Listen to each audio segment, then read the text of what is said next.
नमस्कार दोस्तों। जिस तरह एक साइकिल का बैलेंस दो पहियों पर तभी बन पाता है जब उसे चलाने वाला इंसान उसे हैंडल कर पाने में सफल हो जाता है, ठीक इसी तरह हमारी जिंदगी का बैलेंस भी हम तभी सुनिश्चित कर सकते हैं जब हम उन 10 पहियों पर जीत हासिल कर लेते हैं जिन पर हमारी जिंदगी टिकी है। दोस्तों, आज हम जिस बुक की चर्चा करने जा रहे हैं वो हमें हमारी जिंदगी को इन्हीं 10 पहियों पर बैलेंस करना सिखाती है। इस बुक का नाम है the 10x wheel of life और इसे लिखा है गुरु श्रीनिवास जी ने। तो दोस्तों, क्या आप नहीं जानना चाहेंगे कि हमारे जीवन के वो 10 पहिए कौन से हैं जिन पर हमारी जिंदगी की ये गाड़ी टिकी है? इन पहियों में पहला है समय, दूसरा स्वास्थ्य, तीसरा हमारा करियर, चौथा पैसा, पांचवा समृद्धि, छठा समाज, सातवां हमारे संबंध, आठवां मनोरंजन, अध्यात्म और हमारा योगदान। और इन 10 पहियों पर अपनी जिंदगी को बैलेंस करने के बाद हम पाते हैं अपने जीवन का सही अर्थ, उसका उद्देश्य और एक सारांश। दोस्तों, इस बुक को पढ़कर मैं सही मायनों में खुद को इन 10 क्षेत्रों में सफल और सक्षम बनाने के रोड मैप को समझ पाई। और ऐसा कैसे हो सकता है? जो मैंने सीखा वो मैं आपसे साझा ना करूं? इस बुक की लिंक मैं आपके लिए डिस्क्रिप्शन बॉक्स में मेंशन कर रही हूं। आप चाहें तो वहां से इसे खरीद कर इन 10 फील्ड्स को एक्सप्लोर कर सकते हैं और बन सकते हैं अपनी जिंदगी के कैप्टन। ठीक उसी कैप्टन की तरह जो खराब मौसम, आंधी, तूफान और हर चुनौतीपूर्ण स्थिति के सैलाब में अपने जहाज को मंजिल तक लाने में कामयाब हो जाता है।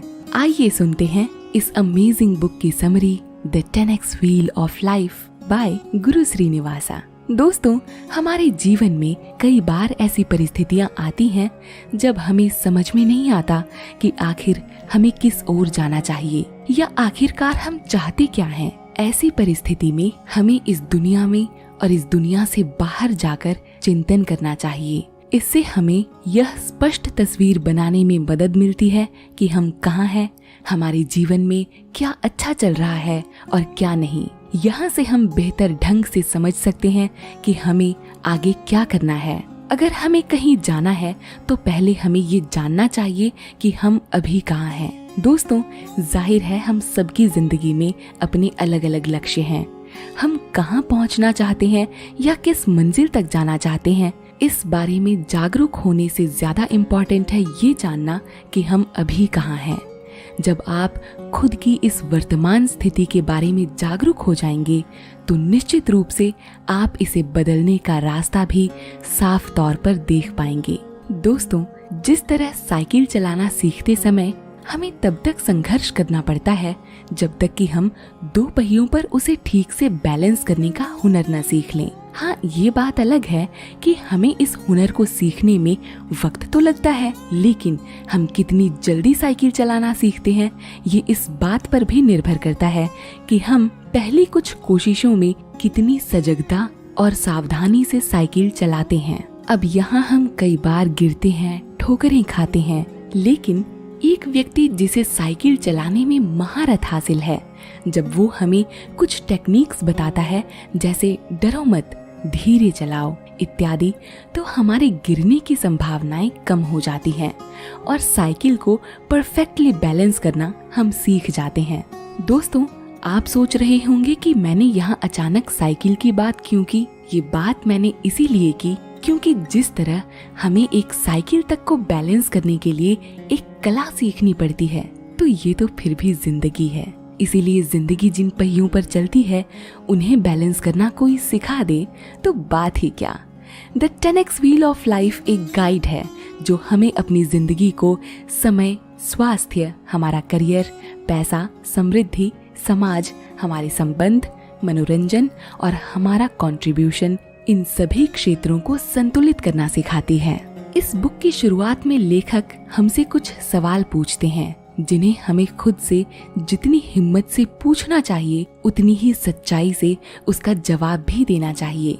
ये सवाल आपको खुद को समझने में मदद करेंगे, साथ ही जितनी ईमानदारी से आप इन सवालों का जवाब देंगे उतने ही सक्सेसफुल आप अपने जीवन की इन 10 दिशाओं में होंगे। ये सवाल है, जब मैं बच्चा था तो क्या बनना चाहता था? मुझ में वो कौन सी बात है जो खास है? मेरे पास क्या टैलेंट है? कहाँ और किस क्षेत्र में मैं सबसे अच्छा और प्रभावशाली हूँ? मुझे सबसे ज्यादा स्ट्रगल किन क्षेत्रों में करना पड़ता है?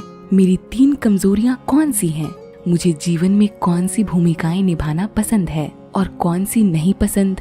मुझे क्या करना है? और ऐसे ही और भी कई सवाल लेखक हमें खुद से पूछने को कहते हैं, जिससे हम ये समझ सकें कि हमारी स्ट्रेंथ, वीकनेस और इंटरेस्ट क्या है। इससे आप अपनी जिंदगी का सही पर्पस जान पाएंगे। हमारा संघर्ष और हमारे जीवन की कठिन परिस्थितियां ही हमें समय के साथ आगे बढ़ने के लिए बहुत सी महान शिक्षा देता है। ये सीखें ही हमें हमारी कमजोरियों से बाहर निकलने और अपनी परिस्थितियों से लड़ने की प्रेरणा देती हैं। आइए दोस्तों, हम भी एक एक कर जीवन के 10x व्हील के बारे में समझ लेते हैं। 10x व्हील यानी वो 10 पहिए जिन पर हमारी जिंदगी की गाड़ी टिकी है। आइए इन्हें बैलेंस करना सीखते हैं। सबसे पहले इस बुक के first chapter purpose of life से शुरू करते हैं। बुद्ध कहते हैं कि हमारे जीवन का एकमात्र उद्देश्य हमारे जीवन का सही उद्देश्य ढूंढना और उसमें अपनी पूरी आत्मा और हृदय लगा देना है। दोस्तों, हम में से कई लोग अपने जीवन के सही उद्देश्य को समझ नहीं पाते। राइटर कहते हैं कि जब हम एक समाज में रहते हैं तो हम अक्सर समाज के बनाए नियमों और दायरों में खुद को सीमित करते चले जाते हैं। फिर हम उनके अनुसार जीने के आदी हो जाते हैं और उस समाज के मानदंडों के अनुसार तय किए गए सम्मानजनक लक्ष्यों को ही हासिल कर खुश होने की कोशिश करते हैं। लेकिन यहाँ हमें वास्तव में खुद से ये पूछना चाहिए कि क्या हम खुश हैं? अगर हमें अपने जीवन का उद्देश्य नहीं मिलता तो बहुत सारा धन भी कभी कभार बोझ बन जाते हैं। हम कैसे जाने कि हमारे जीवन का उद्देश्य क्या है? लेखक इस बारे में लिखते हैं कि हमारे जीवन का उद्देश्य हमारा वो सफर होता है जिसे हम खुद चुनते हैं। इसे पा लेना किसी भी आकांक्षा के पूरे हो जाने और बड़ी बड़ी अचीवमेंट्स हासिल कर लेने से भी कहीं आगे है। इसे जानने के लिए आपको अपने अंदर गहराई से उतरने और ये जानने की जरूरत है कि आखिर आप चाहते क्या हैं। अब आप शायद कहें कि मैं तो एक सरकारी नौकरी चाहता हूँ और यही मेरे जीवन का उद्देश्य है, लेकिन क्या सचमुच ऐसा है? राइटर का मानना है कि हमारे उद्देश्य और लक्ष्य के बीच एक बड़ा अंतर होता है। आपका लक्ष्य यानी आपकी एक सरकारी नौकरी की चाह रखना आपके बेहतर जीवन की एक जरूरत है, आपके जीने का उद्देश्य नहीं। इस उद्देश्य को ढूंढने के लिए आपको अपने दिमाग से जुड़कर अपनी रुचियों और खुद में छुपी कला को ढूंढना होगा। आपके जीवन के कई उद्देश्य हो सकते हैं, लेकिन असल उद्देश्य आपको शांति, सुकून और सांत्वना देगा। दोस्तों, इसके बाद बुक में ऐसी कई तकनीकें बताई गई हैं जिनसे हम अपने जीवन के सही उद्देश्य को समझ सकते हैं।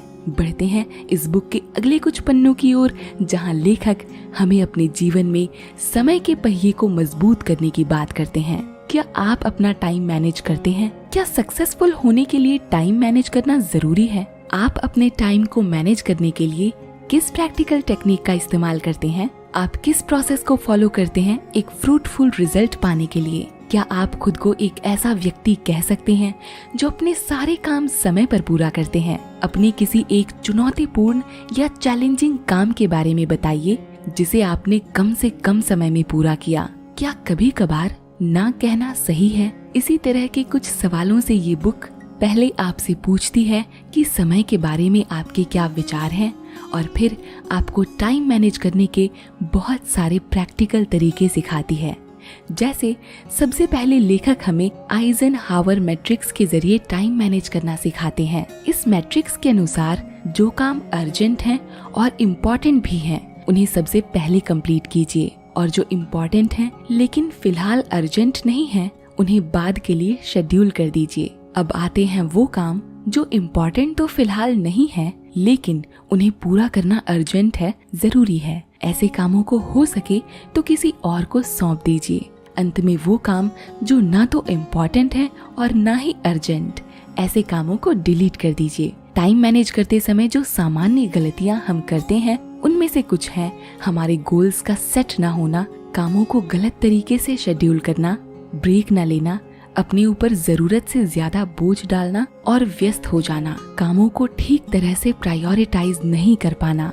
दोस्तों, लेखक हमें इन गलतियों से बचने के सबसे प्रभावी उपाय बताते हैं। इसके बाद बुक में होलिस्टिक हेल्थ की बात की जाती है, जहां लेखक पहले हमारे स्वास्थ्य की स्थिति जानते हैं और फिर हमारे शरीर, मन, भावनाएं, अध्यात्म और समाज के बीच एक संतुलन कैसे बनाया जाता है ये सिखाते हैं। होलिस्टिक हेल्थ यानी आपका समग्र स्वास्थ्य। लेखक का मानना है कि हमारे मन को हमारे शरीर से अलग करके नहीं देखा जाना चाहिए, क्योंकि जब हम अपने शारीरिक स्वास्थ्य में सुधार करते हैं तो हमारे भावनात्मक और मानसिक स्वास्थ्य में अपने आप ही सुधार आ जाता है। जैसे रोज सुबह एक्सरसाइज करना न केवल आपके दिल और फेफड़ों को मजबूत करता है, बल्कि एंडोर्फिन हमारे शरीर में कुछ ऐसे केमिकल्स रिलीज करता है जो हमें पूरे दिन एनर्जेटिक रखने में मदद करते हैं और हमारे मूड को भी पॉजिटिव रखते हैं। ऐसे ही कई रोचक बातों के साथ हमें लेखक शारीरिक, मानसिक और आध्यात्मिक स्वास्थ्य की बेहतरी के टिप्स देते हैं। इसके बाद प्रश्न आता है हमारे करियर का। एक बहुत ही शानदार पंक्ति से इस चैप्टर की शुरुआत होती है, if you can dream it, you can do it. हम सबकी अपनी पसंद होती है और ये जरूरी है कि अपनी जिंदगी के इस सफर में हम अपनी पसंद का काम ढूंढें जो हमारे जुनून को पूरा करे। आपका करियर डिसीजन पूरी तरह से आपका अपना निर्णय होना चाहिए। ये हमारी जिंदगी का एक अहम पहलू है। ऐसे में इस पहलू को नजरअंदाज कर हम कई बार कुछ ऐसे फैसले ले लेते हैं जो हमारे करियर की चाह को खत्म ही कर देता है। लेकिन ये बुक आपको एक सही राह दिखा सकती है अपने करियर के लिए एक सही कदम उठाने को। अपने जीवन का आधा समय हम किसी न किसी जॉब को करने में बिता देते हैं, लेकिन अगर ये जॉब हमें पसंद नहीं तो हमारे जीवन का बाकी समय जैसे रातों की नींद और दिन के सभी काम सब कुछ प्रभावित होने लगते हैं। इसीलिए ये जरूरी है कि हमारी जॉब हमारे करियर से मेल करे, जहाँ काम करना हम एंजॉय करें, ताकि हम अपना पूरा जीवन हंसी खुशी से बिताएं। अगर आप अपने करियर के प्रति सही फैसला लेने में कठिनाइयों का सामना कर रहे हैं तो मैं आपको ये बुक पढ़ने की सलाह जरूर दूंगी। The 10x wheel of life आपको एक सही करियर चुनने में मदद करेगी और वहाँ तक पहुँचने का सही रास्ता भी प्रशस्त करेगी। I promise. करियर के बाद बुक में बात की जाती है पैसों की। जी हाँ, you must gain control over your money और the lack of it will forever control you. ये सच है, अगर हम अपने पैसों पर एक सही कंट्रोल न हासिल करें तो उसकी कमी हमें कंट्रोल करने लगती है। पैसों के बारे में हमारे क्या विचार हैं, ये जानने के लिए बुक में राइटर हमारा टेस्ट कुछ साइकोलॉजिकल क्वेश्चन से करते हैं, जैसे पैसा सभी बुराइयों की जड़ है, हाँ या ना। मैं अपनी गरीबी में जितना स्पिरिचुअल हूँ, आध्यात्मिक हूँ, पैसा आ जाने पर शायद इतना स्पिरिचुअल ना रह पाऊँ, हाँ या नहीं। बहुत से लोग पैसा कमाने के लिए गलत काम करते हैं, हाँ या नहीं। अमीर बनने के लिए बहुत सारा कष्ट और संघर्ष सहना पड़ता है, हाँ या नहीं। मैं अमीर बनने के लायक हूँ, हाँ या नहीं। इसी तरह के कुछ ऐसे सवाल जो मजबूर कर देंगे पैसों के प्रति आपकी मानसिकता बाहर लाने में। इसके बाद लेखक कुछ ऐसी स्ट्रेटजीज बनाना हमें सिखाते हैं जिनसे अधिक से अधिक धन अर्जित किया जा सकता है। अक्सर पैसा और वेल्थ को एक ही नजर से देखा जाता है, लेकिन दोनों में अंतर है। पैसा हमारी वेल्थ यानी संपत्ति का एक मीन्स है, साधन है, लेकिन पैसा होना यह सुनिश्चित नहीं कर सकता कि हमारे पास संपत्ति है, क्योंकि यह संभव है कि आप बहुत पैसा कमाते हो लेकिन आपकी देनदारियां भी उतनी ही हों, यानी जितना कमाया उतना गंवाया। एक सही बजट बनाकर और ऐसी स्ट्रेटजीज जो हमारी इनकम को बढ़ा देती हैं, से हम सही मायनों में अपने पैसों से संपत्ति अर्जित कर सकते हैं। आगे इसी से रिलेटेड एक चैप्टर है जिसका नाम है वेल्थ, जिसके बारे में अगर मैं एक वाक्य में बताना चाहूँ तो वो ये होगा, wealth moves from those who do not manage it to those who do. यानी अगर हम अपनी संपत्ति को ठीक से मैनेज नहीं करते तो यह खिसक कर उनके पास चली जाती है जो यह कर पाते हैं। आप सब समझदार हैं और समझदार के लिए इशारा ही काफी है। तो ये चैप्टर पूरी तरह से आपको अपनी वेल्थ यानी संपत्ति को मैनेज करना सिखाता है। अब तक हमने अपने जीवन के 6 पहियों को मजबूत करने के बारे में जान लिया। अब बढ़ते हैं 7वें पहिए की ओर और ये है कम्युनिटी, यानी एक समुदाय या समाज। आप YouTube पर हैं तो आप भी एक कम्युनिटी का हिस्सा हैं। यहाँ हम नेटवर्किंग के माध्यम से जुड़े हैं। ये पहलू बहुत जरूरी बन जाता है क्योंकि हमारी कुछ बुनियादी जरूरतें होती हैं, जैसे रोटी, कपड़ा और मकान। इनमें नींद भी एक बड़ी जरूरत है, लेकिन यहाँ हम एक और जरूरत को नजरअंदाज कर देते हैं, जो है रिलेशनशिप्स, यानी हमारे संबंध। ये संबंध हर जिंदगी में जरूरी होते हैं, जो हमारे अस्तित्व में एक अर्थ जोड़ते हैं। इन्हीं संबंधों को सुनिश्चित करने के लिए हम नेटवर्किंग की दुनिया से जुड़ते हैं। लेखक हमें एक सही नेटवर्क बनाने के लिए बरती जाने वाली सावधानियों के प्रति सचेत करते हैं और इसे स्ट्रेंथन यानी मजबूत करने के लिए भी 3 स्टेप्स बताते हैं। ये 3 स्टेप्स हैं bridging silos, calculations and measures और identifying energisers and de energisers.